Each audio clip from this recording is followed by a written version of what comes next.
Good, I hope.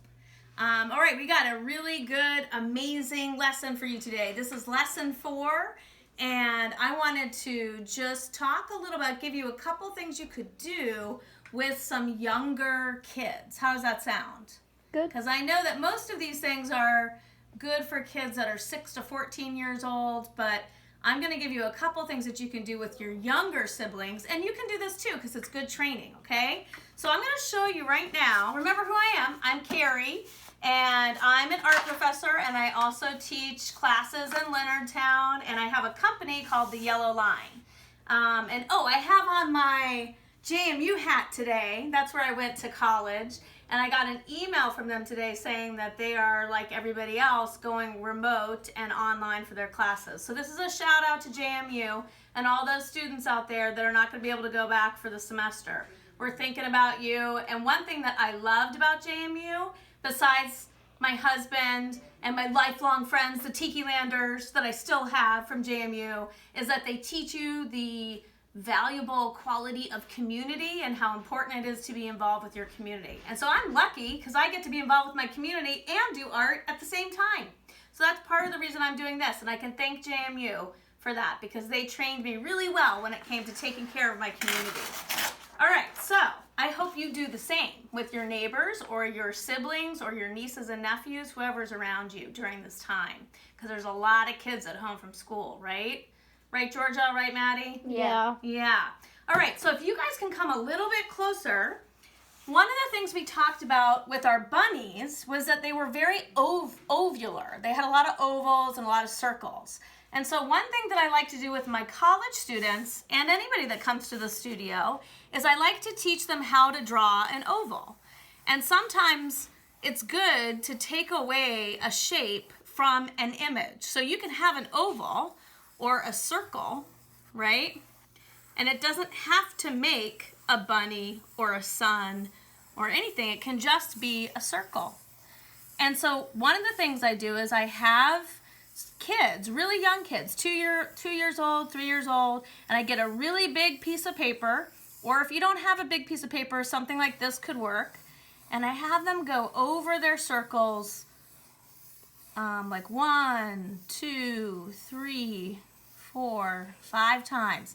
This is actually kind of pretty soothing and relaxing too. But the trick is to try to go over the oval or over the circle multiple times. So you're training your hand and your eye almost like an ice skater would draw patches in the ice. They would draw circles in the ice. They call it patchwork. So I kind of think of that when I'm drawing circles and practicing my circles. So try to do that with one whole sheet. Cover a whole sheet. And you can make things out of it if you want, but you can also just leave it the way it is and make kind of like a pattern or a wallpaper pattern out of it. I want to show you something else. That's one idea. The other idea is to take some markers or crayons or whatever you have that's colored and to do the same thing with color. So there's no bunny this time, but I'm still drawing ovals and circles.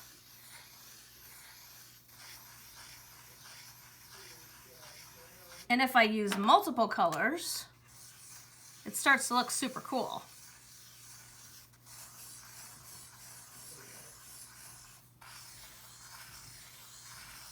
And I'm doing this pretty fast. You can slow down and you can go really big too. Every kid who's come to my studio has done a drawing like this because they're training their hand and eye to work at the same speed. All right, let me show you one other trick. If I take a couple markers at the same time, I can make a double circle. And that's super fun.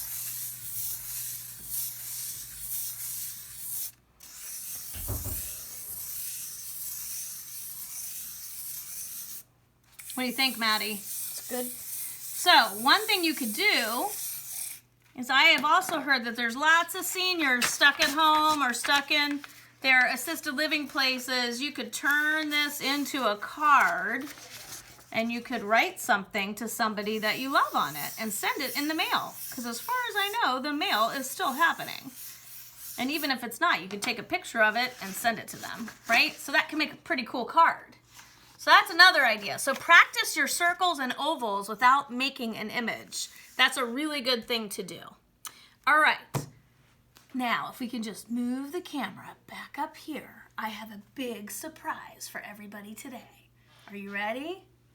So we talked about bunnies. We talked about flat bunnies, like these, three-dimensional bunnies, and now we're going to talk about a furry bunny, a real furry bunny.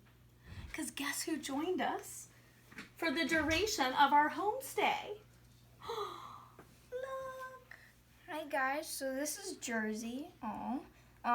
She's about a year old, and we got her Tuesday. Isn't she sweet? She's so soft. She's so soft. Hi, Jersey. You say hi? Hi, Jersey. Say hi. She's very sweet and soft. And she's a little shy too, so. She's a little shy. Georgia, you're doing a good job holding her. Yeah. Sweetie. So she's staying with us, and we thought, how fun would it be to actually draw the bunny? That would be super fun, wouldn't it be, Jersey? I don't know if Jersey thinks it's fun, but maybe we can give Jersey some hay, and she might like some hay.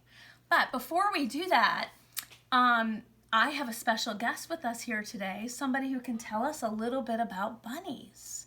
It's Dr. Doug. Come on over, Dr. Doug. Well, hello, No, you're staying everybody. here with No, the bunny. stay here. We want to have You sit right Jersey here with the bunny. Hi there. How are you all doing today? I hope you're having a good day. Well, we're good. How are Good. you doing? I am doing very well.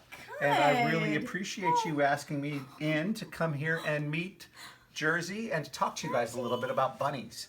Because bunnies are really amazing creatures. Are they really, Doug? They are. They're absolutely spectacular. They, you know what? Bunnies, like people, they like to live in groups, you know? They don't practice social distancing like we have to do right now. But that's okay for the bunnies because they don't have to worry about the coronavirus. They live in groups, special groups called warrens. Warrens? Warrens. Oh, that's kind of And cool. Not a guy named Warren. I knew a guy named Warren once. But these bunnies will live together in colonies. They dig tunnels, and they're incredibly good diggers.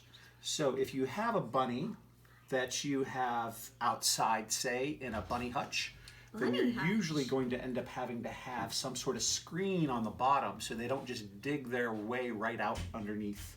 Oh, they could actually dig underneath. yeah. Oh, they dig tunnels. They can dig full holes. When Yeah. she was in her pen, she started digging. Yeah. You did? Were you trying to get out? Do you not like us, Jersey? But aside from digging, what are bunnies best known for? What two traits do they have that people almost always think about with bunnies? I don't know, but I'm not sure the kids at home can Can see they see? you. Am I hiding? Yeah, you need to stand up. Can you see all of us, Maddie? Yeah. Okay. Can you see Jersey? Yeah. Okay. Good, yeah.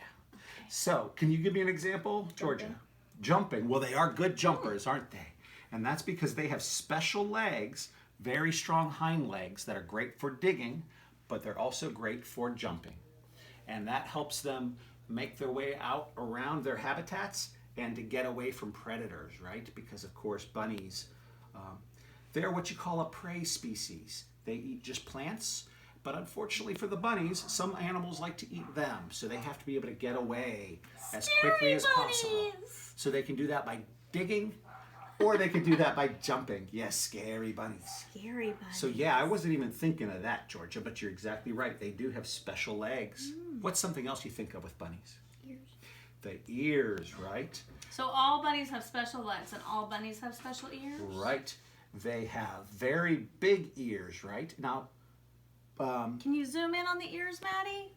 yeah, Or is it Jersey hard? here, her ears don't look extremely long compared to the size of her body. There are some cousins of Jersey called hares.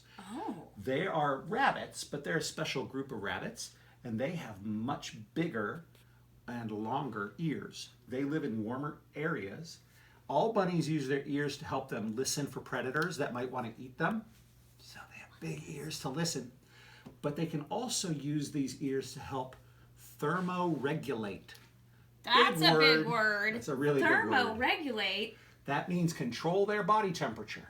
Oh, So, I'd like to do that. the big bunnies out in warm areas, they spread their ears out and they raise them up, and heat goes out of their ears, gets carried away by the wind, and they can cool their bodies off much more effectively. Oh, that's cool. Little bunnies, if they're kind of chilly, they kind of Or use scared. or scared. Yeah, They she will might put be a their little ears scared. down close to their bodies, and that helps to keep them a little warmer.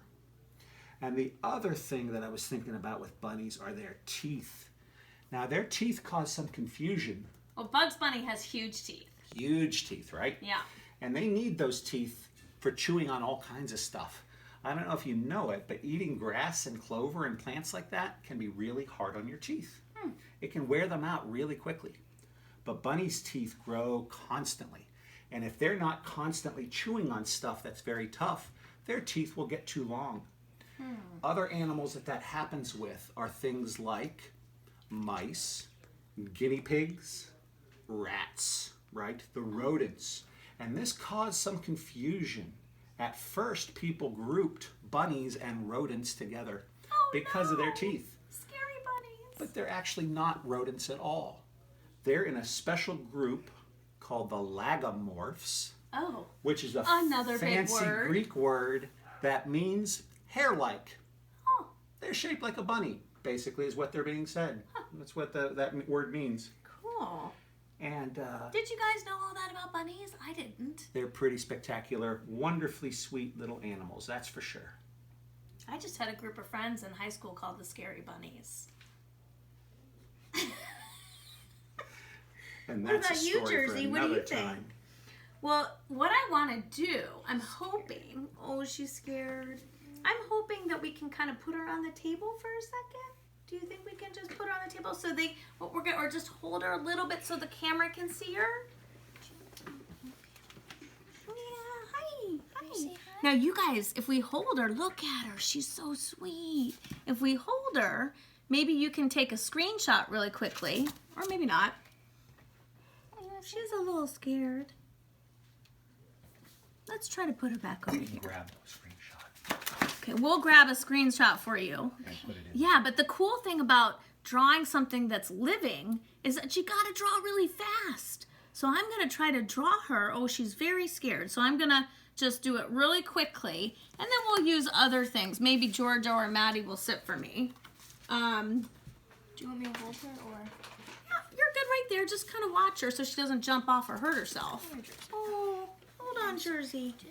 All right, I'm just gonna quickly kind of sketch her out. I'm gonna sketch her. It's called a gesture drawing. And I'm sketching my bunny really quickly. She's got those cute little ears. Sorry, am I talking too loud? It's okay. It's okay. Hi. Hi, Jersey. Oh, she really likes to explore. Yeah, she does. Jersey, hold on to her. I know. I'm sorry, baby. I'm sorry. All right, so here's my cute little, well, it's quick, it's fast, it's gestural. There's my gesture drawing of my bunny Jersey. Now, she's gonna go back in Georgia's arms. I'm gonna get her face. All right, so now I'm gonna focus on her face, and I'm putting my pencil to the page. Oh, you're so sweet. And I'm not lifting my pencil up. She's like, what are you doing? She's super sweet, though. So very sweet. So I have her nose, her eyes, and her teeny little mouth really quickly. It's a scary bunny, that one. Yeah. Can I try one more? Yeah. This time I'm going to try with a pink marker because she's kind of pinkish. I'm going to go a little bit slower. She's not really pinkish. She's But really nice. I know she wants to go back in her little crate. So I'm going to draw. So now you all at home, you might have a dog around you or a cat, and I don't think that you should touch the cat or dog, but you could kind of follow them around a little bit during the day and try to see if you can capture the likeness in a gesture drawing of your animal. What do you think about that? Pretty cool, right? So there's lots of different ways to do gesture drawings, but this is just a quick way. Right, Jersey? Oh, I'm going to try you again this way. You're looking a different way. Oh, you're so cute. Thank you so much, Jersey. Thank you. Oh my gosh, you're so cute.